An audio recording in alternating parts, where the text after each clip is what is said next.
Gawa tayo ngayon ng ginataang yellow pin. Medyo paos yung boses ko. So, this is fresh from the market from my sister. Tinitinda niya to.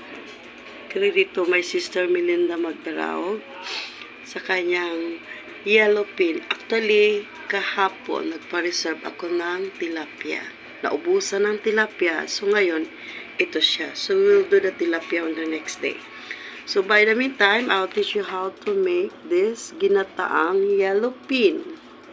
So, may ulo, may buntot, and may laman, may gitna. So, ito, gagamit tayo ng purong, tong tawag dito, boy? Nyug.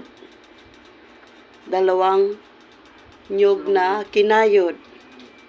And, wala tayong talong na nakuha, kaya petsay ang lalagay natin. So, ito yung Bicol style namin dito na pagka walang ang pitsay pwede. Kung sa Tagalog, mustasa ang ilalagay nila, di ba? Sa Tagalog, mustasa ang nilalagay. Ito dito sa Bicol kasi madalang yung mustasa, kaya pitsay ang lalagay namin.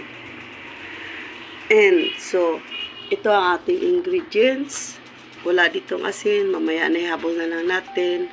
Ayan, may sili, slice na luya, slices na onions. Medyo tinipid natin ang onions kasi mahal. And sino yung relate dito? Ganito yung mga paminta dito, tapos idudurog na lang.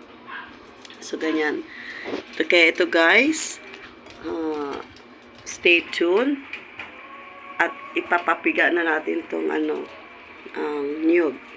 So, we need about 2 cups. I think 1 cup pure and 1 cup of yung hindi puro, yung pangalawang squeeze sa gata. O sige. So guys, maglalagay tayo dito ng luya, slice na sibuyas, at saka yung bawang. Yung bawang, parang pinupog lang po. Ang tawag doon? Smash. And so, we will add the fish. Ganyan. Inside. And so, ang isang fish, pati haya. And ito, may laman din. And lagyan natin ng laman kasi, di ba, mayroong gustong kumain na ayaw nila ng so, we will add the rest of the ingredients. Yung sili po, mamaya na po yun. Ihahabol na lang natin.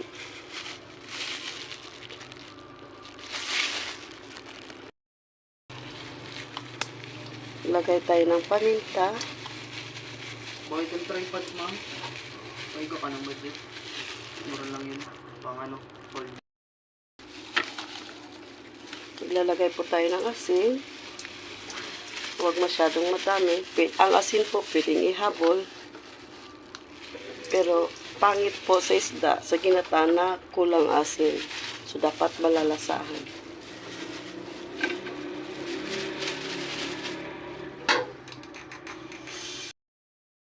Ito po, maglalagay tayo ng konting suka. Mga 2 tablespoon lang. Suka po yan ng niyog. It's organic. Walang halong chemical. Yung tawag po dito sa amin ay sukang tuba. So, tuba is because nakukuha po yung sa niyog. Sa taas ng niyog. Isang buo po itong yellow pin. Yung gitna po, piprituhin natin. So, ito siya. So, yung gagataan natin, yung ulo, buntot, at nilagyan po natin ng gitna din. So, ito yung gitna, piprituhin natin. Hindi, kasi merong iba na hindi kumakain ng ginataan na may sili. So, ang iba gusto prito na isasaw-saw sa tuyo. So, ito siya. So, maganda po kung bibili kayo ng isang yellow pin buo. Para yung kalahati, pamprito, kalahati, panggata. Ganun po ang ginagawa namin dito sa Bicol. So, umpisa na po tayo. Tiboy? Buksan na natin na po, lutuin natin. Di ba, pakukuluan muna natin yung suka niya. Oo. Tatakpan po natin, pakukuloy natin yung suka muna bago natin ilagay ang gata. Ayan, may takip na siya. So, ayan po, medyo kumulo na yung suka. Lalagay na natin ang ating, alin ba ito? Puro? Laka dyan. Yung pangalawang gata ang lalagay natin. So, hindi natin ubusin. At pwede na natin ilagay ang sili.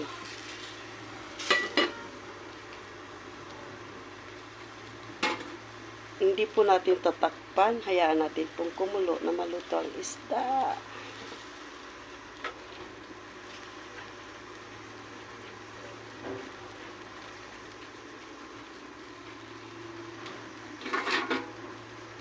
Ayan po natin siyang kumulo.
Ayan po, kumukulo na siya.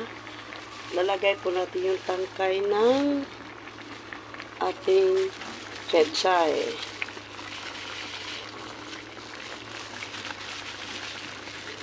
Tapos po, tatakpan po muna siya natin ng mga 2 minuto. Ayan. Na maluto yung tangkay ng pechay. At the same time, maluluto na rin po yung isda. Purong gata.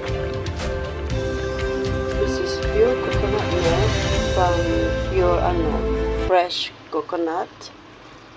So, ayan po siya. Ayan, ganun lang po kasimple. Yung isda po, madali siyang maluto. So, ayan na.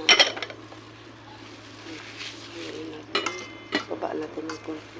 Tapos, hindi na po natin siya tatakpan. Don't cover. Let it boil until cooked. So, now we can add on the leaves. Kasi madali lang yung pechay, yung leaves niya.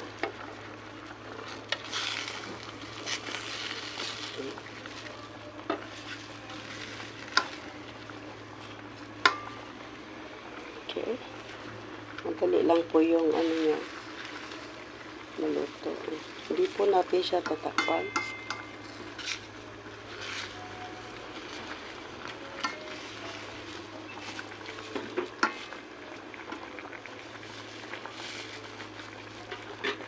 Ating boy, spoon boy.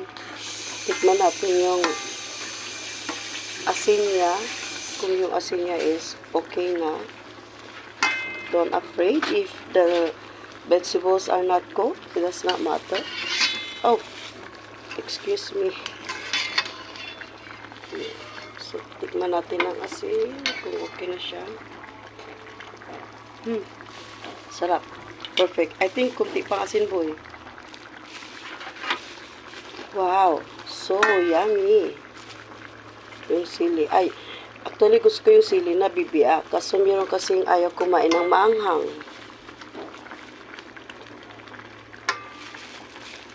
Kuha ko na bibiak. So, dadagdag tayo ng konting asin. Diba? Kasi masarap na may lasa siyang asin. Yan.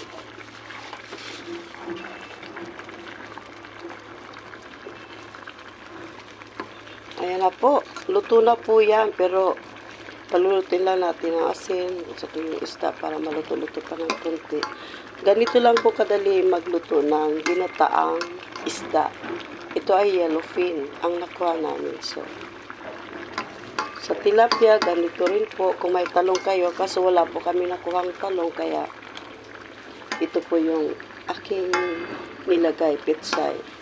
Meron namang sitaw, kaso hindi ko gusto yung sitaw dito sa ginataang yellowfin. Ayan siya. So, pakutin hanggang kumunti yung sabaw niya.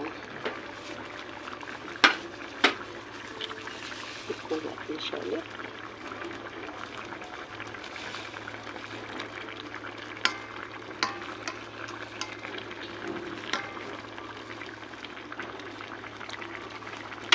Perfect. Very, very nice. So yummy. Wow, sarap.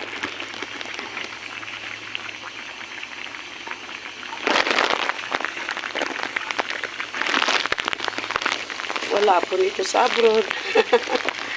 Wala ito sa Singapore. Dito lang ako makakatikim ng ganito. So, okay na po siya. Hawain na natin siya. Gusto ko yung may kunti siyang sabaw kasi masarap sa kain. Pero, yung iba naman gusto yung kaunti lang sabaw.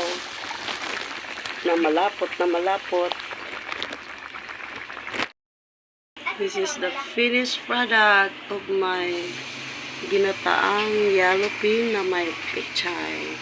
So good, so yummy, and so delicious. So guys, this is very easy to make. Just follow my videos how to make ginataang isda. This is yellowfin. You can make any isda ginataang, medical style. Thanks for watching.